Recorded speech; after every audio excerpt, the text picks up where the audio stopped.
नमस्कार दोस्तों।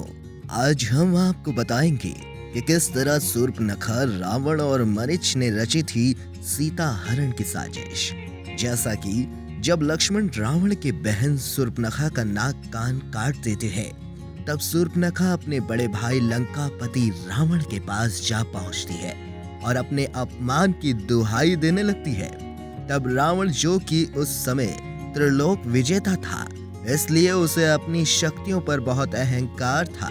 शूर्पणखा की बातें सुनकर रावण ने अपने अहम को और पोषित किया और कहा कि किसी वनवासी का ऐसा दुस्साहस जिसने हमारी बहन का अपमान किया, वह निश्चित ही मृत्यु के लायक है और रावण के हाथों दंड पाने का अधिकारी है। जिस सीता के लिए राम ने मेरी बहन को ठुकराया, मैं उस सीता को ही राम से छीन लूंगा। मैं राम से बदला लेने के लिए उसकी रूपवती सीता का अपहरण कर लूंगा तथा उसे अपनी रानी बना लूंगा। ये विचार करके लंकापति रावण अपने मामा मारीच के पास पहुंचते हैं। मारीच राक्षसी ताड़का का पुत्र था, जो दंडकारण्य वन में श्री राम के हाथों बच निकला था। लंकापति रावण अपने मामा मारीच को राम लक्ष्मण के द्वारा शूर्पणखा का अपमान के बारे में बताते हैं तथा मारीच से ये भी निवेदन करते हैं कि वो राम की पत्नी सीता के अपहरण में उसकी सहायता करे।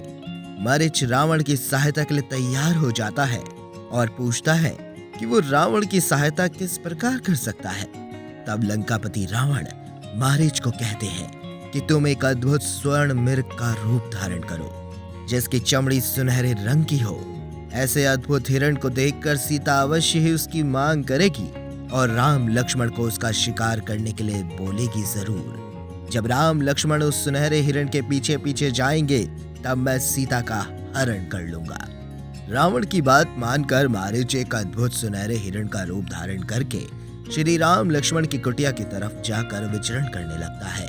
सीता जी की नजर जब उस हिरण पर पड़ती है, तो वो उस स्वर्ण मृग के सुंदर रूप को देखकर मोहित हो जाती है।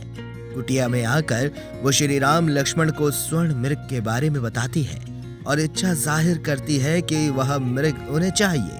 सीता की इच्छा का मान रखते हुए श्री राम लक्ष्मण को वहीं छोड़कर हिरण रूपी मारीच के पीछे धनुष बाण लेकर चल पड़ते हैं। कुछ समय तक स्वर्ण मृग के पीछे भागते हुए श्री राम उस पर बाण चला देते हैं। बाण लगते ही मारीच श्री राम के जैसे स्वर में चिल्लाने लगता है, हे सीते, हे लक्ष्मण, हे सीते, हे लक्ष्मण, मेरी मदद करो। श्री राम जैसे स्वर में अपना और लक्ष्मण का नाम सुनकर सीता जी को यही लगता है कि श्री राम पर कोई संकट आ गया है और वह मदद के लिए लक्ष्मण तथा उन्हें पुकार रहे हैं। इसलिए सीता जी लक्ष्मण को तुरंत अपने भैया की सहायता के लिए जाने को कहती है। तब लक्ष्मण सीता जी की सुरक्षा के लिए कुटिया के चारों ओर से लक्ष्मण रेखा खींच देते हैं और बोलते हैं, जो भी इस रेखा को पार करने की कोशिश करेगा, वह जलकर भस्म हो जाएगा। अंत में लक्ष्मण जाते जाते माता सीता से ये भी कहते हैं कि माते, आप किसी भी विकट परिस्थिति में भी इस रेखा को पार नहीं करेंगी और कोई भी असुर, देव या जीव इस लक्ष्मण रेखा को पार नहीं कर पाएगा। इस तरह आप सुरक्षित रहेंगी। इतना कहकर लक्ष्मण कुटिया से चले जाते हैं। लक्ष्मण के जाते ही रावण फिर एक और षड्यंत्र रचता है और सीता जी को धोखे से हरण कर ले जाता है।